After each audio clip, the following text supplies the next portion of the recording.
प्रेत कहें या आत्मा, एक ऐसी शक्ति जो आप पर कंट्रोल कर सके, एक ऐसी शक्ति जो आपसे कुछ भी करवा सके।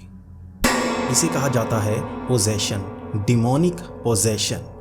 किसी के शरीर में आत्मा का घुस जाना और उससे वो काम करवाना जो वो आत्मा चाहती है।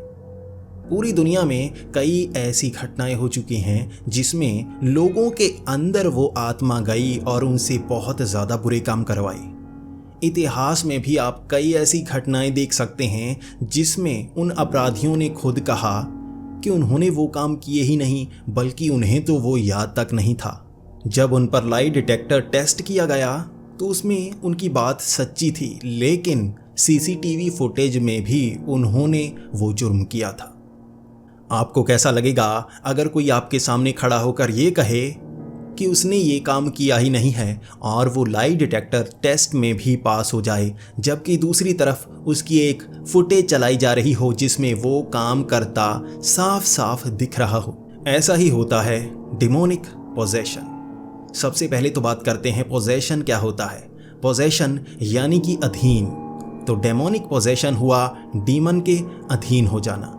एक ऐसी डिमोनिक एंटिटी जो आपके शरीर पर कब्जा करना चाहती हो, वो आपसे कुछ खास काम करवाना चाहती हो और आपको उसका पता भी ना चले।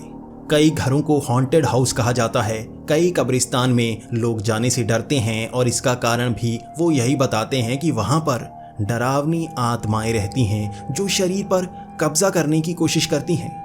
पूरी दुनिया में इस घटना को सच माना जाता है। लेकिन अगर आपको लगता है कि कोई पोजेस्ड बस एक ही रात में हो जाएगा या एक ही दिन में हो जाएगा, तो आप गलत हैं। डिमोनिक पोजेशन के भी स्टेप्स होते हैं। इन स्टेप्स को पार करने के बाद ही किसी को पूरी तरह से पोजेस्ड कहा जा सकता है। कोई आत्मा एकदम से शरीर में कब्जा नहीं कर लेती, बल्कि धीरे धीरे वो शरीर पर कब्जा करने के पूरे तरीके को अपनाती है और हर जगह पर ऐसा ही हुआ है। 1990 में एक बुक आई थी, the Exorcist tales his story, जिसे लिखा था गैब्रियल एमॉर्थ ने, जो रोम के चीफ एग्जॉर्सिस्ट हैं। उन्होंने इस बुक में बताया है कि कोई भी आत्मा शरीर में प्रवेश करने से पहले पूरे 4 स्टेप्स को फॉलो करती है।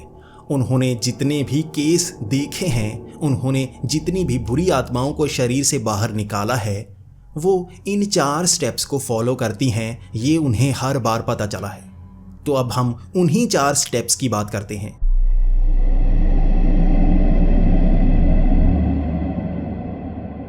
सबसे पहला स्टेप है इन्फेस्टेशन। इसमें कोई आत्मा घर में पहले ही प्रवेश कर लेती है, यानी उस घर से वो जुड़ी हुई होती है। ऐसा उन लोगों के साथ होता है जो नया घर लेते हैं। वहाँ पर उन्हें कुछ अजीब घटनाओं का सामना करना पड़ता है। वहाँ उन्हें चलने की आवाज़ें सुनाई देती हैं। उन्हें ऐसा महसूस होता है जैसे छत पर कोई चल रहा हो। वहाँ अपने आप सामान गिरता है।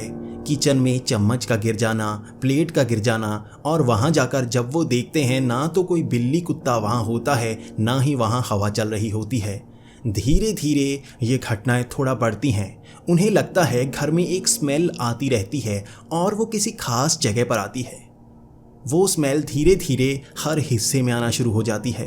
कभी कभी सोते वक्त भी वो स्मेल का आना, जैसे कोई आदमी किसी तरह का परफ्यूम लगाकर आसपास घूम रहा हो। अजीब अजीब आवाज़ें सुनाई देने लगती हैं, जैसे कान में कोई फुसफुसा रहा हो। हर बार बैठे कई लोगों को ऐसा एहसास होता है जैसे कान में कोई फुसफुसा के गया। जब वो इधर उधर देखते रहे तो उन्हें कोई नज़र नहीं आया।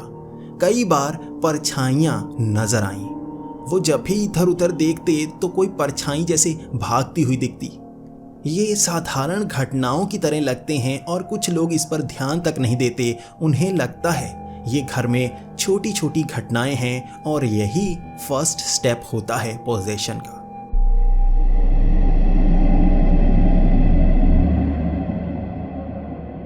सेकंड स्टेप है ऑपरेशन।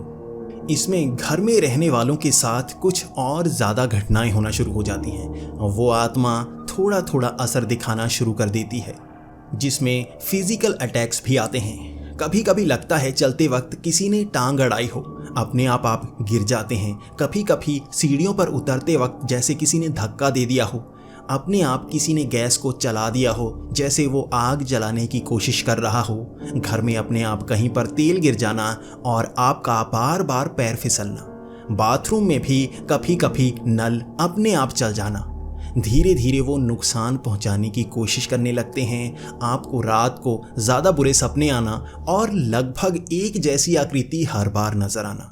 हर रात वैसी ही आकृति, एक डरावना सा चेहरा जिसे देखने के बाद आपकी नींद खुल जाती हो। बार बार ऐसी ही घटनाएं होना शुरू हो जाती हैं। वो आत्मा धीरे धीरे असर दिखाना शुरू कर देती है। जिस आदमी को वो आत्मा ज़्यादा नुकसान पहुंचाना चाहती है वो एंग्जाइटी में घिरने लगता है, डिप्रेशन में जाने लगता है, क्योंकि ये आत्मा जानबूझकर उसके साथ ऐसा करती है। उसे फाइनेंशियल प्रॉब्लम्स आने लगती हैं, उसकी मेंटल स्टेट थोड़ी थोड़ी ख़राब होने लगती है, वो अपने आप बातें करने लगता है।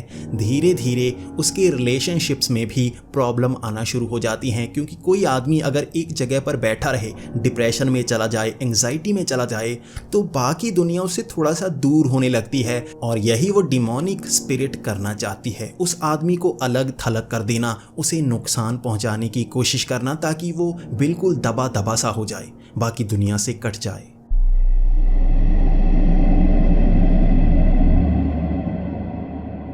थर्ड स्टेप होता है ऑब्सेशन।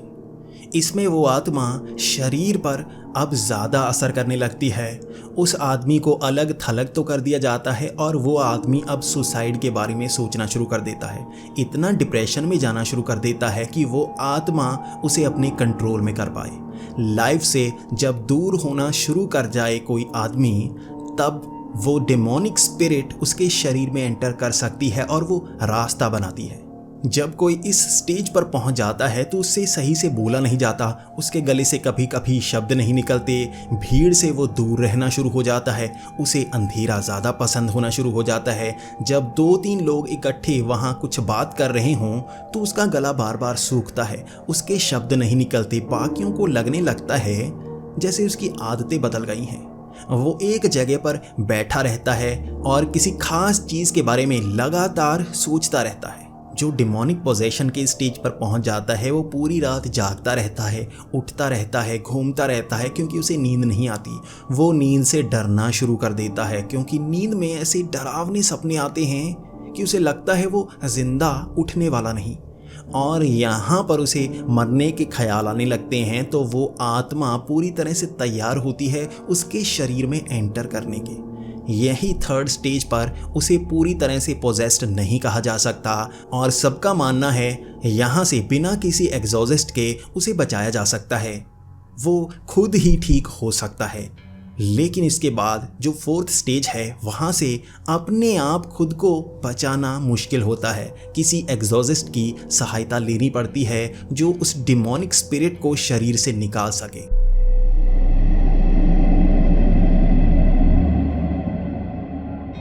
और फोर्थ स्टेप होता है पोजेशन। इसे कहा जाता है कि वो पोजेस्ड हो चुका है, जिसके अंदर वो डिमोनिक स्पिरिट घुस चुकी है। कई लोगों का मानना है कि जो डिमोनिक स्पिरिट होती है वो हमारी आत्मा को इस शरीर से बाहर निकालना चाहती है और खुद इस पर पूरी तरह से कब्जा करना चाहती है, लेकिन ये पूरी तरह से गलत है। हमारी आत्मा हमारे शरीर से जुड़ी होती है। अगर हमारी आत्मा ने इस शरीर को छोड़ दिया तो ये डेड बॉडी हो जाएगी और कोई भी ईवल स्पिरिट इसमें एंटर नहीं कर सकती। ये शरीर उसके काम का नहीं। तो उसने जो फर्स्ट 3 स्टेप्स में इस शरीर को, इस आत्मा को कमज़ोर किया होता है, इसीलिए ताकि वो इस पर कब्जा कर पाए। लेकिन फिर भी हमारी जो आत्मा होती है उसकी फ्री विल पर वो कब्जा नहीं कर सकता। यानी अगर हमारी आत्मा कुछ करना चाहे, हम कुछ करना चाहें, तो वो उसे पूरी तरह से रोक नहीं सकता, लेकिन अपनी बातें वो धीरे धीरे मनवा सकता है। और पोजेशन में कभी कभी वो डिमोनिक स्पिरिट पूरी तरह से शरीर पर कब्जा कर लेती है। वो जो चाहती है शरीर वही करता है, यानी कि किसी को नुकसान पहुंचाना, किसी के साथ कुछ बुरा करना, या वो काम जो वो स्पिरिट करवाना चाहती हो। माना जाता है कि जो इविल स्पिरिट भी होती हैं वो कभी ना कभी जिंदा इंसानों की ही होती हैं, इसलिए वो काम जो उस समय वो कर नहीं पाए, इस तरह किसी और की बॉडी में एंटर करने के बाद वो करने की कोशिश करते हैं। इसलिए माना जाता है कि रात के 3 बजे का जो टाइम होता है वो पॉजेस्ड आदमी के लिए ज़्यादा खतरनाक होता है। वो डिमोनिक स्पिरिट उस समय उस पर पूरी तरह से कब्जा करने की कोशिश करती है और उस समय उसकी फ्री विल भी काम नहीं आती। वैसे अगर जो उसकी आत्मा है यानी कि वो आदमी अगर अपनी पूरी कोशिश करे तो डिमोनिक स्पिरिट को दबाया जा सकता है, बाहर निकाला जा सकता है। लेकिन फर्स्ट 3 स्टेप्स में वो जो इविल स्पिरिट है यही काम करती है। उसे इतना ज़्यादा डरा देना, उसे दुनिया से इतना ज़्यादा दूर कर देना, उसे सुसाइड करने के लिए मजबूर कर देना कि उसे लगने लगे कि ये शरीर उसका है ही नहीं, उसे तो खुद छोड़ना था। और वो इविल स्पिरिट ऐसा करने के बाद उससे सारे काम करवाती है। और इसके बाद एक्सोर्सिस्ट की ज़रूरत पड़ती है, यानी कि शरीर से आत्मा को बाहर निकालना। इस चीज़ को हर धर्म में अलग तरह से दिखाया गया है। एक्सोर्सिज्म के अलग अलग तरीके बताए गए हैं और इन्हीं से शरीर से उस बुरी आत्मा को निकाला जाता है और तब वो इंसान पूरी तरह से ठीक हो जाता है। कई लोगों का मानना है कि ऐसी बुरी आत्मा होती ही नहीं, ये सिर्फ दिमाग का भ्रम होता है। किसी का दिमाग सही स्थिति में नहीं रहता तो उसे लगता है किसी आत्मा ने उस पर कंट्रोल किया हुआ है। और जो मानते हैं उनका कहना है कि बुरी आत्माएं होती हैं और वो हम पर कंट्रोल करती हैं। दोस्तों, ये मैं आप पर छोड़ता हूँ कि आप किसे सच मानते हैं, लेकिन फिर भी मैं आपको कहूँगा कि आप इंटरनेट पर अपनी तरफ से रिसर्च करने की कोशिश करें, आप इस पर खुद जानने की कोशिश करें। और यकीनन अगर आप इस वीडियो तक आए हो तो आप इस पर रिसर्च थोड़ी बहुत तो कर चुके होंगे और मैं आशा करूँगा कि आपको मैंने अच्छी जानकारी दी हो। तो दोस्तों, आपको ये वीडियो कैसी लगी प्लीज़ कमेंट्स में ज़रूर बताएं। अगर आप चाहते हो कि मैं ऐसी ही मिस्टीरियस और स्कैरी वीडियोस लेकर आऊँ, कुछ खास इन्फॉर्मेशन आपको दूँ, तो कमेंट्स ज़्यादा करें और बताएं मैं किस टॉपिक पर खास वीडियो बनाऊँ। इसी के साथ इस चैनल को सब्सक्राइब करना ना भूलें, क्योंकि मैं यहाँ पर और भी बढ़िया बढ़िया वीडियोस लेकर आने वाला हूँ। तो आपकी सपोर्ट की बहुत ज़्यादा ज़रूरत है और यकीन कीजिए मैं आपको निराश नहीं करने वाला। तो मिलते हैं अगली वीडियो में, तब तक के लिए डरते रहें।